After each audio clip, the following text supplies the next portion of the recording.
My name is Chuma T.I. I come from Arthur, Kulogram area, and I had a difficulty in my eyesight. Both eyes I had the difficulty.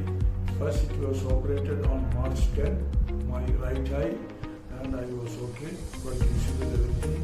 Before operation I was seeing everything in double and triple. Now I can see properly.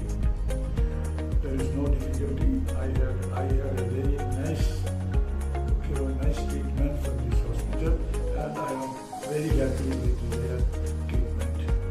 And second operation was done on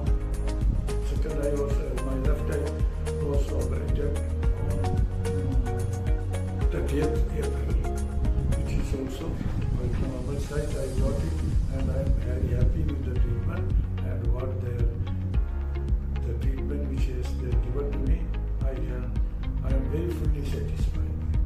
അത്യാധുനിക laser സർജറികൾ പൂർണ്ണ സംരക്ഷണത്തോടെ നിങ്ങളുടെ കണ്ണുകൾ ഞങ്ങളിൽ സുരക്ഷിതം.